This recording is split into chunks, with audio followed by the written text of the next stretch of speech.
Well, folks, you got to understand this is an unconstitutional war, and you must understand as well that, geez, ever since they have, these forfeiture laws where by the drug war that they can seize property, which is unconstitutional in itself, Well, now, folks, we have eminent domain. So, you don't got to worry so much as a drug dealer, because they got so many possibilities of taking your property now. I mean, this country was founded on property rights, and now, folks, look where we're at. And we're here to put the finger on it because the war on drugs is definitely a war that's devastating families throughout this country. Now, if you could take a little look at the picture we have here in the back screen, it's a picture of some children holding signs saying that the DEA took my daddy. And another one of the children is saying, look, we need our daddy back. These are just more victims of the war on drugs.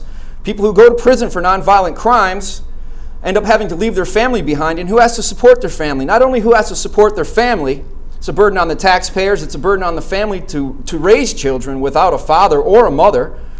I think the statistic that we were looking at last night there, Buzzy, was 65%, or was it 55%? 55%. 55% inmates in 2003 were there under drug arrests. All in federal prison. In federal prison, that's right. Now, folks, the amount of money we're spending, economically, this war on drugs is just not working. The policies have failed, and that's why we care enough to confront the issues on drug prohibition.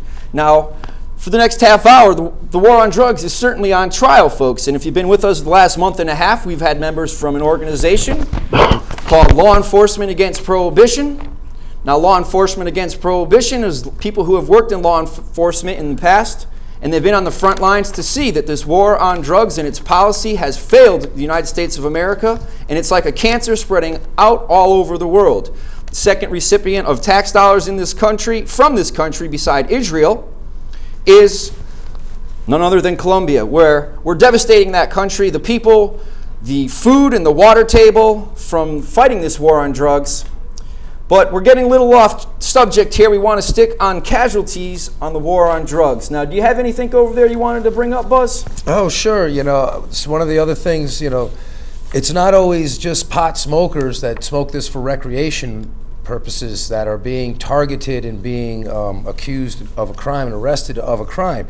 Here's an example. Back in June of 2000, Peter McWilliams from Laurel Canyon, California, was a world-famous author and an advocate of medical marijuana, not only because he believed in it in principle, but because it kept him alive. He had AIDS and non-Hodgkin's lymphoma.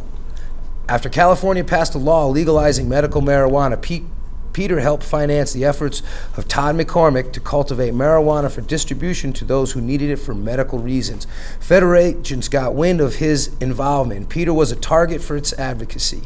He was arrested and in federal court was prevented from mentioning his medical condition or California law while he was on bail awaiting sentence. The prosecutors threatened to take away his mother's house used for bail if he failed the drug test, so he stopped using marijuana, which controlled his nausea from the medication and allowed him to keep them down. He was found dead on the bathroom floor, choked to death on his own vomit.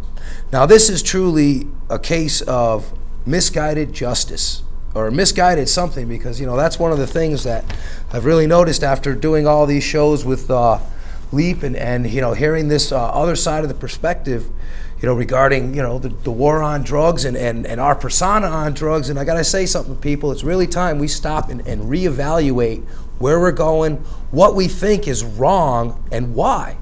I mean, here's a guy, and that's only one example. There's this other woman, Angel Reich.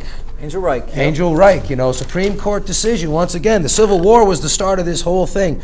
But the Supreme Court ruled in June of 2006 that federal law overwrites state law. Now let's take a break here. Now, Proposition 215, which legalized medicinal marijuana, some 10 years ago? Some 10 years ago, folks. Now, let's think about this right now, okay?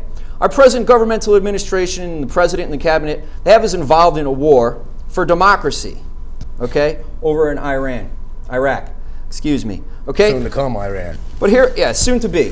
All right, now, folks, we really need to take hold before the next generation ends up becoming involved in this war, not meaning the war on drugs, but this war for what is a greater Israel. If you don't know what's going on, We're working and coincide with the Christian and Jewish Zionists for the vision of a greater Israel. And that is why we are over there fighting this war. If you don't know what that means, you better go online and check it out, because none of us are free from not knowing these things anymore with the access to the computer. Everything that we're talking about here can be found online. So you, yourself, have to hold yourself responsible to know these things, folks, because if you don't know these things, you cannot be a free civilization and be ignorant at the same time, folks.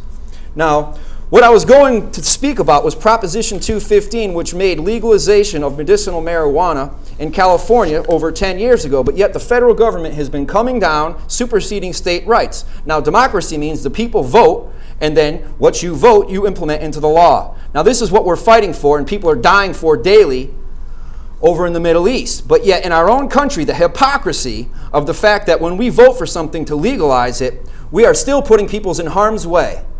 Now, to me, this is obscene and beyond. Now, we're talking about POWs and casualties of the war on drugs. Now, if you think that just because you don't do drugs that you're clear and free from possible danger of being killed or becoming manipulated and being put into prison.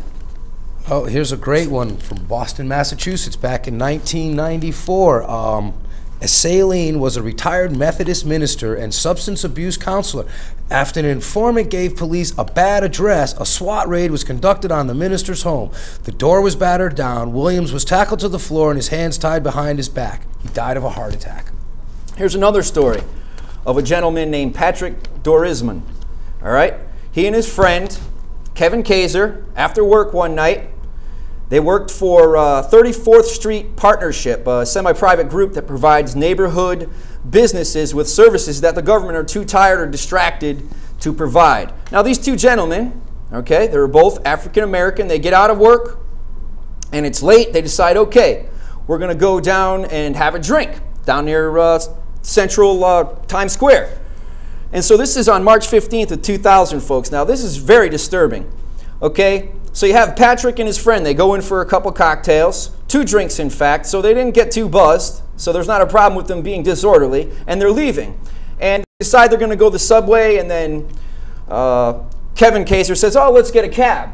So they're walking, and they're going to get a cab, and they stopped in the corner of 37th Street, and when they were approaching that, they seen this punk kind of like figure coming out of the darkness saying, hey, man, you got some weed, man? You got some weed? And, you know, and Patrick speaks up and he's like, hey, you know, that's not my gig, man. That's not my bag of tricks. And the punk started coming closer, and then there's some more punks, you know, coming up closer to these guys on their way home after work and a couple cocktails. So by now the crowd is getting closer, and the little punk that was there, he was making animal noises and snorting at like a bull or something. And basically, another man stepped out of the shadows. Take your dog around the corner, said one of the punks, and basically that was a cue word to send in backups. So believe it or not, folks, these guys didn't have any drugs, and what happens to them? These people who were the punks were actually the good guys. They were undercover cops trying to make a bust on someone who had marijuana for sale. But these cats were honest, straight dudes, didn't have any drugs or affiliation with drugs, but yet, what happened? Well, a black SUV pulled up to the curb, men in a police windbreakers piled out, hollering at them to get on the effing ground, you know, and to put their hands on the wall. Dorisman and one of the shadows shouted and swung at each other until the fracas finally had a punctuation mark, meaning he got shot. So basically, Dorisman on the ground, his friend is handcuffed on the ground, and, you know, you're not free from being taken out as a casualty on the war on drugs if you don't even partake in drugs. And these are cops who are undercover cops who were gung-ho, took this man out. And it happens all around the country, folks. And these are just, you know, a few stories that we're trying to put this into your mind so that you can help rethink, as we rethink, the policies that our government is using to fight this war on drug on its civilians. And this is few of many, hundreds and hundreds and hundreds of them. As you search the internet, you will be quite astounded as to how many there are out there.